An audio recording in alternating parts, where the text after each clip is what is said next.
በየአመቱ ሴቶች ኒቃብ ለብሰው እንዳይማሩ የሚያደርጉ ሰዎች ከዛ ስልጣን መነሳት አለባቸው ነው። ምክንያቱም እነሱ ትምህርት ሳይሆን የሚያስተምሩት የሴቶች ምርጫ ላይ ነው የሚውሉት ማለት ነው። ይሄ ካልሆነ ታዲያ ለምንድን ነው ኒቃብ የሚከለከለው? ይሄ ጥያቄ ነው። እሷ ኒቃብ ስለለበሰች ልዕልት ናት። እሷ ኒቃብ ሂጃብ ከነስ ንኡፈን ኒቃብ ከነስ ንደበለን በርኖተ ከነስ ንበረን አኑመት መከን ወንምሳን አማኒ ወላሊ በርብን ኑቲ ጋፍ እስላሙ ማራኑ ዱፍቴ ጋፍ አመንቲ ከኛ ጥየፈተ ኑ ዱፍቴ ጋፍ ሸረፈ ከኛ ሂጃብ ከኛ ኒቃብ ከኛ ኑ ዱፍቴ ኤኑ ሁዳን ታንቀም ከነ አመዱረስ ባሬችተኒ ቤተን ዋ አመዱራ ታአድ ቱረለረን አኑመተን አጃይቤ በር ኡመት አጃይባ kan ummata waan darbeerraa hin baranne isin balba yaada keessaniitti akkuma qabsoo oromoo isa isiniif fakkaate gaafa amantaa islaamaa qabattanii dhuftani nu gaafa amantaa islaamaa qabattanii nu dhuftani abbaa fedhe dantaanti qabnu nuti gaafa islaamummaa qabattanii nu dhuftani amaaraa osoo dhuftanii jechuudha nu amaaraa radhanni warra dhumatu jechuudha tigraay irraa osoo dhuftanii islaamummaa qabattanii islaamummaa irratti bakka feetu warra dhumu jechuudha isa akka yaada keessaniitti akkuma qabsoo oromoo san yoo amantiidhaan dhufne ummata kana walii buusnee hawaasa kana walii buusneetiin gidduu san keessatti lubbuu namoota galaafannaadha wanni si yaadanii dhuftan nu islaamummaadhaaf jecha yoo lubbuu keenya dhabne islaamummaaf jecha yoo biyyarraa baane islaamummaaf jecha yoo hidhamne islaamummaaf jecha yoo reebamne nuuf sharafa nuuf ulfinna malee wanni nurraa nu riqqeessu tokko hin jiru hijaaba kiyyaaf jedhee yoo tumame jechuudha yoo reebame hijaaba kiyya sababa hijaaba kiyya hin mulquudhaaf yoo ajjeefame anaaf sharafa anaaf ulfinna malee wanni narraa hir'atu hin jiru waan naaf dabalamu jechuudha akka yaada keessaniitti ummata kana girgir goonee jidduu kana keessatti waa funaanna lubbuu namoota sammuu kana dhiiga dhuguu dhaabdani dhiiga isinti suusi dhiigaatu isin hin qabeen fakkaata akka yaada kiyyaatitti yaa hawaasa keenya ummanni miskiina ummata keenya jechuudha ummanni keenya gaafa amantiidhaan dhufe dhugaa rabbi amantaa islaamaatiin namni gaafa nutti dhufe abbaa fedhe dantaan qabna amma dura hin yaadattan bara dhiingadda sababa masgiida nan keessa diigamaa tureefi waan ta'aa dhufe waan godhame waan funya muriidhaan taasiftan jechuudha wannuma ani barbi wani na ajaabu jechuudha abjuu galma hin geenne namni maa abjuu taadha abjuu akka zaade keessaniitti niqaabaa fi hijaaba irraa fuuneetiin qullaa isi afoo deemnee haa barannu yaaddan jechuudha ijoolleen keenya obboleeyyan keenya haa baratanii yaaddan akkasiinuma hin taane namni barbe wanni itti abjatu waan galma guu tokko malee waan galma hin geennetti abjatu illee dalagulle waan galma isin hin geenne maa objettani yeroo meeqa yeroo amaaraa keessa deemtanii masgiida diigdanii masgiida gubdan beettanii beeyta sirriitti jechuudha yeroo sanillee namni gadhaabee masgiida san masgiida kudha wayii meeqa masgiida 30 meeqa diigame san jechuudha namni ijaare am ijoollee islaamaati jechuudha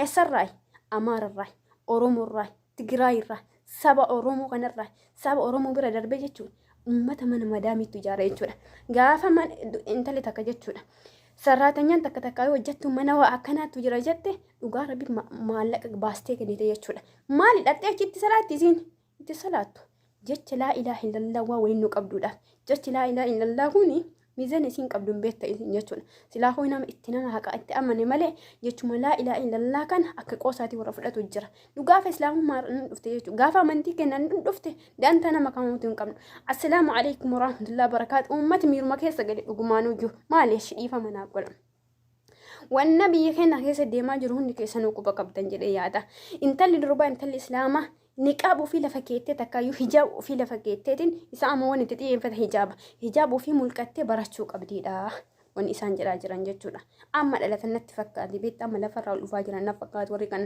ani waliin ajaa'iba jechuudha wanni ajaa'iba natti jechuudha hawaasni kun yogguu nagaa argatee nagaan jiraataa jiraa jedhu uummanni itti gammadu jechuudha wannuma biraa jalaatti micciiran akka hawaasni kun waliin bu'uudhaaf isaan hin dogongora akkuma qabsoo Itoophiyaa akkuma qabsoo Amaaraatiif Oromoo akkuma qabsoo Oromoof Oromoo kun bosona galee kun biyya keessa galee wal facaasisa itti fakkaate natti fakkaate laa akkasii miti gaafa amantaadhaan dhufte nuti tokko dhugaa rabbi gaafa islaamummaadhaan dhufte addunyaa kana gubbarra jiru namni jecha laa ilaaha illallah amane takka jechuudha namni islaamummaaf jecha lubbuun bahe namni islaamummaaf jecha hidhame sharafa dabalamaaf wanni irraa hidhatu hin jiru akka yaada keessanitti mata duree kana qabanneetiin girgir goone uummata waliin buusnaadha abadan inuman taane wanni sun maaliif hin taane nu tokko gaafa san nuti tokko namni addaan bahu hin jiru bakka tokko dhumata malee bakka tokko saabatee dhumata malee akka qabsoo san namni gargara fiigu hin jiru jechuudha. Akka qabsoo san namni iyyuu siyaasa ofii jala galu hin jiru jechuudha. Akka qabsoo san namni hundumtuu iyyuu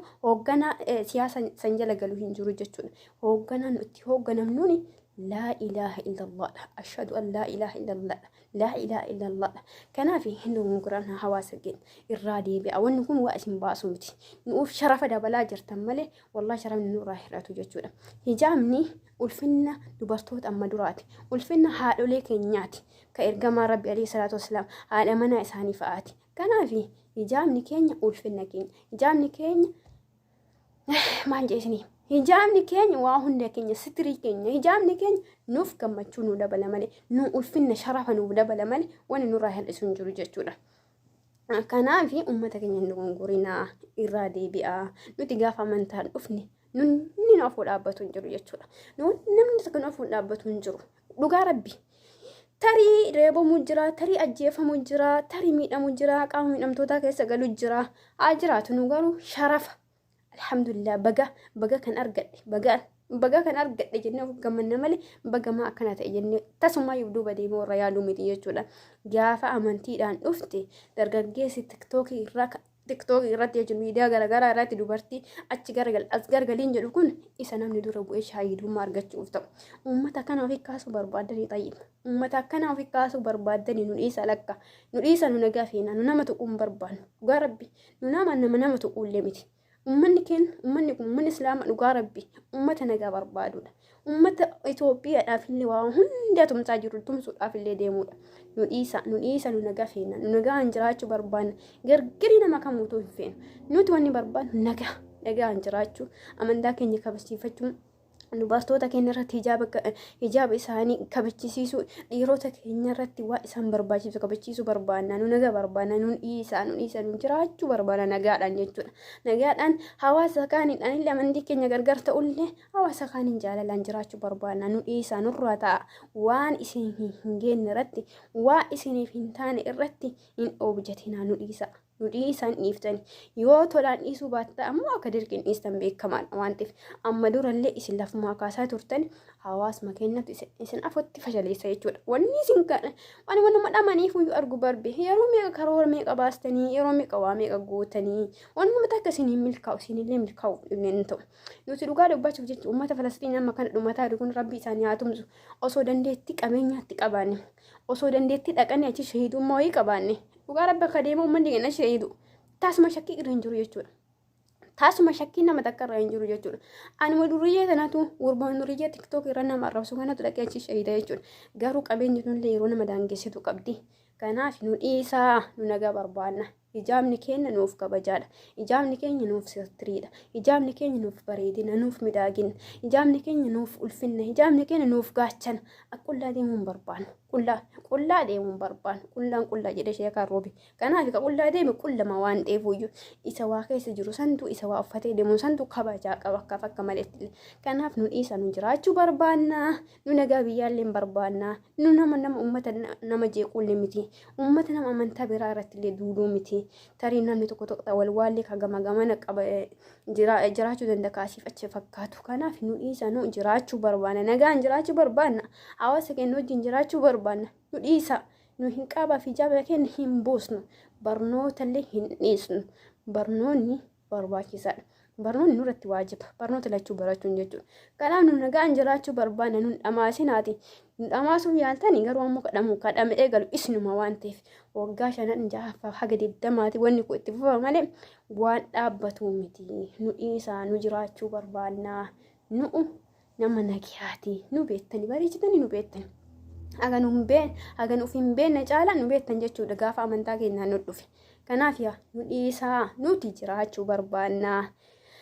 Kanuma isiniin jedha warreen dhageettan warreen dhageenyillee inshallah tarii viidiyoon kun darbee nama bira ga'uu danda'a waan ta'eef kanaaf nagaa barbaanna amantii islaamaa nagara nu ajajjee jaalala irratti tokkummaa irra nu ajajjee gaafa isin kana diddaniitiin daangaa cabsitanii nutti baata ammoo fonya muriidha ofirraa isin deebisnaa. Uummata dantaa walii qabu miti nushi uummata namaaf jecha dantaa qabu miti uummata amantaa irratti amantaa ofii irratti jechuudha. Amantaa islaamaa irratti uummataadhaaf abbaadha dantaa qabu mitiin jechuudha. Waa hunda dura amantaa keenya jaalanna, amantaa keenya kabajna waan ta'eef. Waa hunda dura amantaa keenyatu nu gargaara, amantaa keenyatu bakka nuuf waa isatu nuuf gaachana waan ta'eef. Waa hunda dura rabbi amantaa keenya irraa nu gaafata waan ta'eef. Kanaaf isa qabrii jalatti nu fayyadullee amantaa keenyatu nu fayyada waan ta'eef nu dhiisa nu jiraachuu barbaanna isiniin jedha. Assalaamu alaykum warahmatullahi wabarakaatuh. Uummata xawwal waallee kana biran gaa'ee yaada. Amantaan keenya amantaa keenya, ijaamni gaachana keenya, barumsillee dirqama keenya. Akkasii isiniin jedha. Assalaamu alaykum warahmatullahi wabarakaatuh.